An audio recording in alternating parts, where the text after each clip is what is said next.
Bismillahirrahmanirrahim. Assalamualaikum warahmatullahi wabarakatuh. Waalaikumsalam warahmatullahi wabarakatuh. Alhamdulillahilladzi amarna bi'addi zakah wa nahana 'anil bakhilah.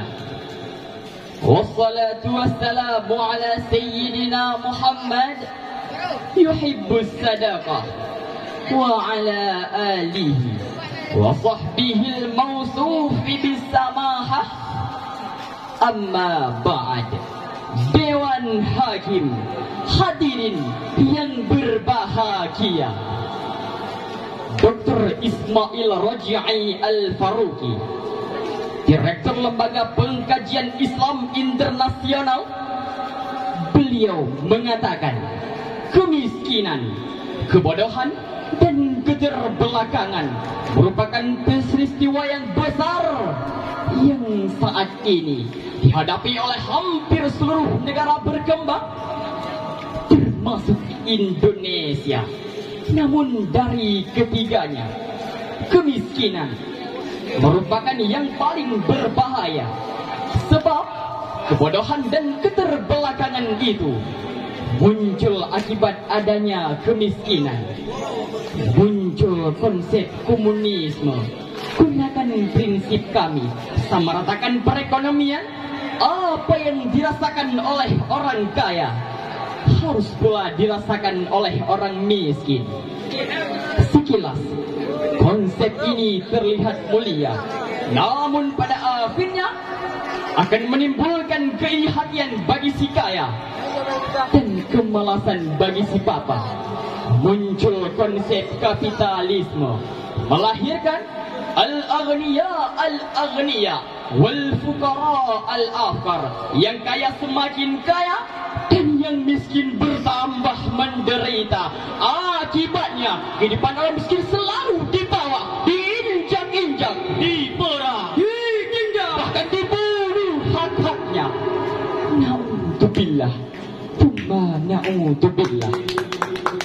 Oleh karena itu hadirin, dalam problema tersebut tergugah hati kami untuk menyampaikan satu soundtrack Qur'ani dengan judul Zakat, Solusi dalam Mensejahterakan Umat.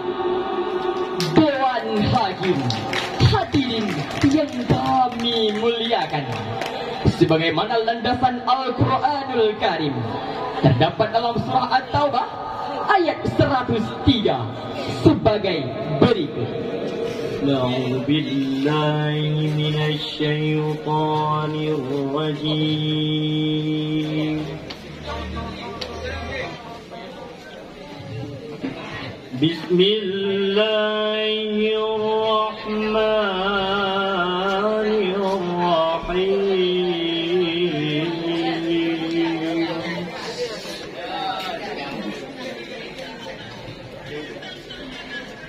Khudh min amwalihim sadaqatan tutahhiruhum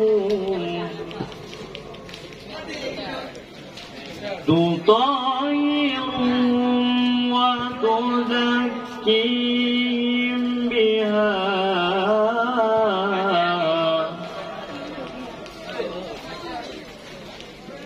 tuzakkihim biha wa salli alaihim inna salataka sakanun lahum wallahu sami'un alim. Kami berlindung kepada Allah dari godaan syaitan yang terkutuk dengan menyebut asma Allah yang Maha Pengasih, Maha Penyayang. Ambillah zakat dari harta mereka guna membersihkan dan mensucikan mereka, dan berdoalah untuk mereka. Sesungguhnya doamu itu menumbuhkan dan menenteramkan jiwa mereka. Dan Allah Maha mendengar, Maha mengetahui. Dewan Hakim, hadirin pecinta syarhil Quran di Bumo Pasir. Asbabun nuzul dari ayat tadi, menurut Imam As-Sayuti dalam Lubabun Nuqul fi asbabin nuzul, adalah berkenaan dengan permintaan Abu Lubabah kepada Rasul. Beliau berkata, "Ya Rasul, harta kami banyak, ambillah dan sedekahkan atas nama kami, serta mintakan keampunan kepada kami." Rasul pun menjawab, "Maaf ya Lubabah, saya tidak diperintahkan oleh Allah untuk mengambil harta dari siapapun." Tatkala itu, turunlah ayat yang dibacakan tadi, memerintahkan kepada Rasul untuk mengambil harta Lubabah sebagai zakat. Demikianlah penafsiran Imam Ali As-Sabuni dalam Safwatut Tafasir. Lalu, apakah hal hikmah diwajibkan zakat? Ayat yang dibacakan tadi mengisyaratkan ada 3 hal hikmah diwajibkan zakat. Pertama, tutahhiruhum, untuk membersihkan harta dari hak-hak orang lain, hak-hak orang fakir, hak-hak orang miskin, hak-hak orang yang tinggal di pinggir-pinggir jalan, hak-hak orang yang tinggal di bawah kolom-kolom jembatan, hak-hak orang yang merintih, menahan sakit karena kelaparan, dan hak-hak orang yang merasakan pahit getirnya kehidupan.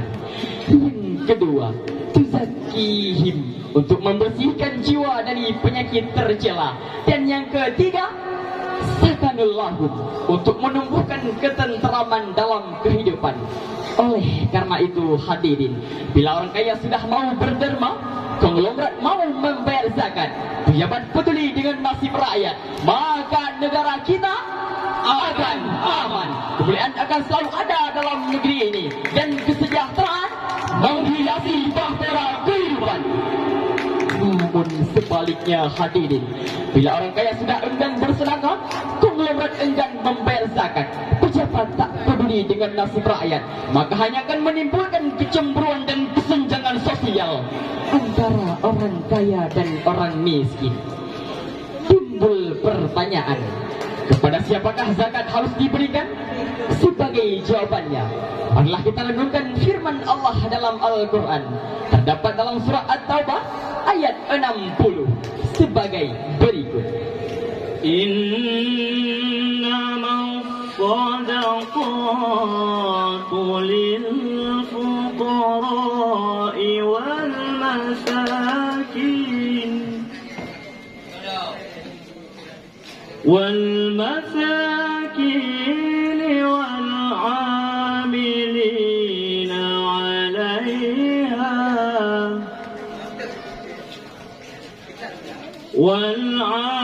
والعاملين عليها والمؤلفة قلوبهم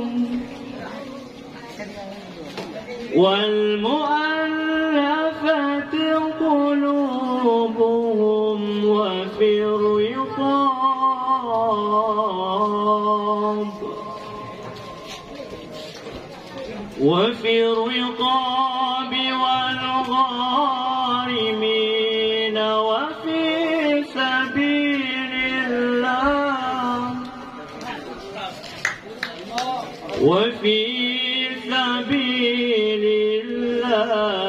وابن السبيل فريضة من الله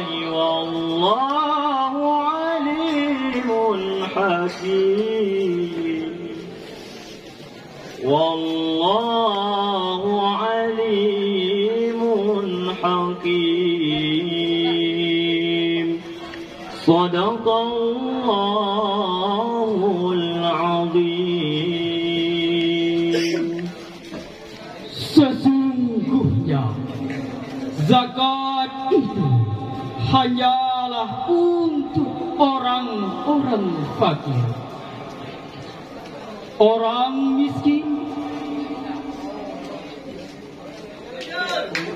pengurus-pengurus zakat, mualaf yang dilunakkan hatinya, dan untuk menebus orang yang berutang untuk jalan Allah, untuk orang yang sedang melakukan perjalanan sebagai kewajiban dari Allah, dan Allah yang Maha Pengetahui, Maha Bijaksana, Maha benar Allah atas segala firman-firman. Dewan Hakim, hadirin yang kami muliakan, ayat tadi diawali dengan menggunakan kalimat innama. Secara semantik dalam ilmu balaghah, ini merupakan adatul lil qasri yang berfungsi untuk menspesifikasikan. Sedangkan Imam Al-Ahbar dalam Jauhar Maknun, beliau mengatakan, lan tanalus sadaqatu illa lil fuqara wal masakin. Tidak berhak atas zakat kecuali orang-orang fakir dan orang-orang yang disebutkan oleh Allah dalam ayat tadi. Hadirin Dewan Hakim yang kami muliakan, dari syarahan tadi dua hal sebagai konklusinya. Yang pertama, membayar zakat wajib dan wajib hukumnya bagi setiap orang yang beriman. Yang kedua, agar kemiskinan tidak bertambah dan bertambah, ada tiga hal yang harus kita lakukan berkenaan dengan kewajiban zakat. Pertama, kita harus membayar zakat dan memasyarakatkan gerakan sadar zakat. Yang kedua, kita harus membentuk lembaga zakat yang profesional. Dan yang ketiga, kita harus memberdayakan zakat untuk kepentingan umat, sebagaimana lantunan syair kami. Zakat, zakat, zakat, kita tunaikan. Zakat tanya tunaikan, yang hayakan beta lupakan. Zakat tanya tunaikan dan hayakan kewajiban. Hanya sekian yang dapat kami sampaikan. Wabillahi taufiq wal hidayah. Wassalamualaikum warahmatullahi wabarakatuh. Waalaikumsalam warahmatullahi wabarakatuh.